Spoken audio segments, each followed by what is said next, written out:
Hello everyone, welcome back to determinant lecture series. हमने पिछले lecture में एक्सरसाइज 4.1 शुरू करी थी। आज हम 4.1 एक्सरसाइज को होपफुली फिनिश कर देंगे। आपको याद होगा हमने पिछले लेक्चर में एक्सरसाइज 4.1 का क्वेश्चन नंबर 5 के 2 पार्ट्स डिस्कस करे थे। ये 2 part, third and fourth part remaining है। आज इन्हें डिस्कस करते हैं। सो थर्ड पार्ट में बेसिकली हमारे पास जो डिटर्मिनेंट हमें निकालना है वो कुछ इस मैट्रिक्स का निकालना है 2 0। ओके, नाउ अगर हम इस मैट्रिक्स को बेसिकली देखें तो इसमें हमें कोई भी ऐसी स्पेशल रो नहीं है जिसमें 2 ज़ीरोज़ हों या 3 ज़ीरोज़ हों। सो कोई भी रो या कोई भी हम कॉलम चूज़ कर सकते हैं जिसके अलॉन्ग हम एक्सपेंड करें और अपना डिटरमिनेंट फाइंड करें। सपोज़ मैं R1 के अलॉन्ग एक्सपेंड करता हूँ। ओके, सो एक्सपेंडिंग अलॉन्ग R1। नाउ अगर मैं R1 के अलॉन्ग एक्सपेंड करूँगा तो मुझे यहाँ पे 0, ओके, एंड इस रो को, इस कॉलम को मैं वैनिश कर दूँगा, थोड़ी देर के लिए भूल जाऊँगा। रिमेनिंग जो है उसको मैं उसके लिए डिटरमिनेंट सॉल्व करूँगा। सो मुझे डिटरमिनेंट सॉल्व करने पर 9 मिलेगा, राइट। देन -1, इस कॉलम को मैं हटा दूँगा। देन मुझे मिलेगा -6 प्लस 2। इस कॉलम को हम रिमूव कर देंगे थोड़ी देर के लिए एंड मुझे मिलेगा -3। ओके, यहाँ पे -3, ये तो ऑब्वियसली 0 हो जाएगा, ये +6 हो गया, ये -6 हो गया। सो मेरा जो डिटरमिनेंट की वैल्यू आ गई वो इस केस में 0 आ गई, right. I hope this is clear to you. Okay, now fourth part देखते हैं। फोर्थ पार्ट भी बिल्कुल सिमिलर है। हम इस फोर्थ पार्ट में किसी के भी अलॉन्ग, R2 के अलॉन्ग एक्सपेंड कर सकते हैं, R3 के अलॉन्ग भी एक्सपेंड कर सकते हैं, कॉलम 1 के अलॉन्ग, कॉलम 3 के अलॉन्ग। हम इन चारों के अलॉन्ग एक्सपेंड करेंगे तो थोड़ा इजी हो जाएगा बिकॉज इन चारों के ही अलॉन्ग एक 0 आ रही है। अदरवाइज आप R1 के अलॉन्ग भी एक्सपेंड कर सकते हो, C2 के अलॉन्ग भी एक्सपेंड कर सकते हो। It is totally your choice, right. अब क्वेश्चन नंबर 6 को देखते हैं। क्वेश्चन नंबर 6 में हमें एक ए मैट्रिक्स गिवन है और हमें इसका डिटरमिनेंट निकालना है। एज़ यूजुअल बहुत सिंपल है, किसी के भी अलॉन्ग एक्सपेंड कर लेते हैं। चलिए सपोज़ हम क्वेश्चन नंबर 6 देख रहे हैं।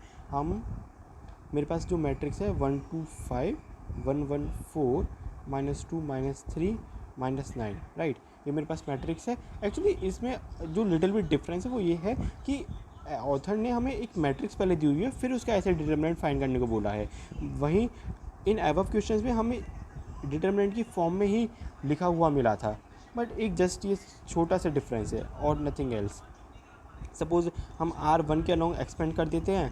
सो 1, इस रो को, इस कॉलम को थोड़ी देर के लिए भूल जाएंगे तो हमें क्या मिलेगा -9 + 12 देन -1। ओके, इस कॉलम को हम भूल जाएंगे। 9 2 18 + 15, राइट, +15। ओके, एक छोटी सी मिस्टेक हो गई, मैंने उसको रिमूव नहीं किया। ओके, हाँ, जब मैं इस रो और इस कॉलम को भूल जाऊँगा तो what I will get here -18 + 15, 3 5 15। Okay, then -2 as it is.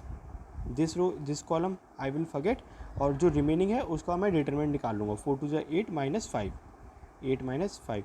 सो मुझे क्या, इसको सॉल्व करने से क्या मिलेगा, यहाँ पे 3 आएगा। ओके, सो 18 - 15 -3 + 3 8 5 3 -6। अगेन इसकी जो वैल्यू आ रही है, is it correct, 3 2 6, let me once again recheck. 2 से 9 गए 3, 18 15 3 8 3 3 6 and -2 8 - 5 3 2 6। Yeah, I guess there is some mistake. Let me check. No, everything is correct. Fine. 0 is the answer. Okay, I hope it is also clear. This is very simple. Basically हम इसको क्या लिख देंगे, हम इसको ऐसे determinant of ए कुछ ऐसे डिनोट कर देंगे या फिर हम डिटरमिनेंट ऑफ ए ऐसे भी डिनोट कर सकते हैं। No problem at all. I hope this question 6 question is also clear. अगर आपने पिछला जो लेक्चर है, एक्चुअली इंट्रोडक्टरी लेक्चर, जिसमें मैंने सिखाया था कि हम मैट्रिक्स 3x3 मैट्रिक्स के अलॉन्ग कैसे एक्सपेंड करते हैं, 2x2 के अलॉन्ग कैसे एक्सपेंड करते हैं, अगर वो लेक्चर आपने अच्छे से देखा है तो एक्चुअली आपको इस पूरी एक्सरसाइज को करने की ज़रूरत भी नहीं है। Okay, so question number 7, because all the examples, all the questions are on the same lines. ठीक है, क्वेश्चन नंबर 7 को देखते हैं। बेसिकली क्वेश्चन नंबर 7 में हमें एक्स की वैल्यू फाइंड करनी है और हमें क्या दिया हुआ है, हमें दिया हुआ है कि ये बेसिकली ये और ये इसका जो डिटर्मिनेंट है वो सेम है। कैसे अप्रोच करेंगे, एग्जाम्पल क्वेश्चन भी ऐसे ही एक ऐसा ही था, उसमें हमने बेसिकली क्या करा था, दोनों साइड का डिटर्मिनेंट निकाला था, देन एक्स की वैल्यू सिंपली फाइंड कर दी थी। वैसे ही इस यहाँ पर भी करेंगे। 2 4 5 1 is equals to 2x 4 6 and x।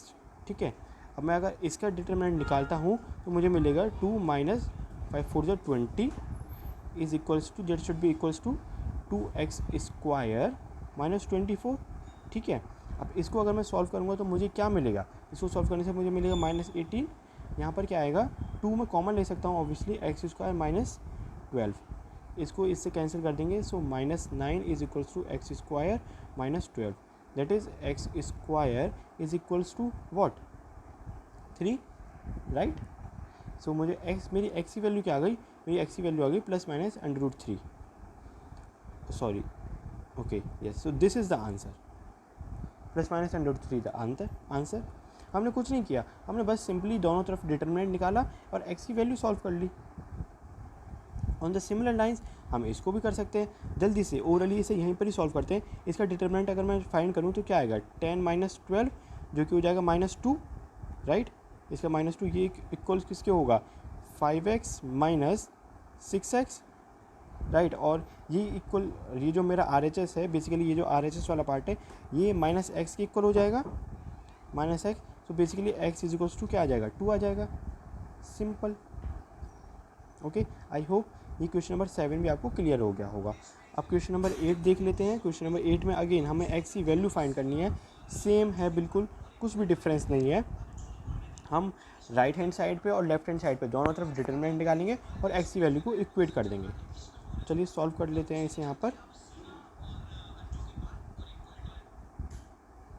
Question number 8, इसमें मेरे पास जो डिटर्मिनेंट मुझे निकालना है वो इन दोनों का निकालना है, 6 2 18 एंड 6। ओके, सो ये एक्स स्क्वायर हो जाएगा and 18 to the 36 is equals to 36 minus 36, right.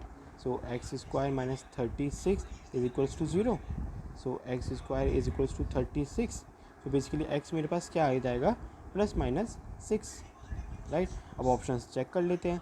This is the correct option, option B is the correct answer. ठीक है, अब राइट, ये क्वेश्चन भी क्लियर हो गया। सो बेसिकली इस एक्सरसाइज में अगर हम देखें तो हमने दो तरीके के क्वेश्चंस के साथ डील किया। एक क्वेश्चन वो थे जिसमें हमें एक्स की वैल्यू फाइंड करनी थी using the equality of the determinants. ठीक है, हमें दे रखा है कि दो मैट्रिक्स है, उन दोनों मैट्रिक्स का जो डिटर्मिनेंट है वो इक्वल है, ये हमें ऑलरेडी पता है। और फिर हमने उसके बाद उसमें एक्स की वैल्यू फाइंड करनी। ठीक है, दूसरे टाइप का क्वेश्चन ये था कि हमें 2/2 या 3/3 टाइप की मैट्रिक्स दे रखी है और उसका हमने डिटर्मिनेंट फाइंड किया। एक और इम्पॉर्टेंट चीज़, एक और इम्पॉर्टेंट एक्चुअली रिज़ल्ट जो हमें याद रखना है वो ये है कि अगर मेरे पास कोई ए मैट्रिक्स है which is equals to K times some B matrix, ठीक है, उस केस में determinant of A is equals to K power N determinant of B. Important result, right. ये एक इन जनरल रिजल्ट है जहाँ पर मेरा जो एन है वो नेचुरल नंबर नहीं है, it is not natural number. Remember, ये जो n है ये नेचुरल नंबर नहीं है, बल्कि n क्या है, n ऑर्डर है।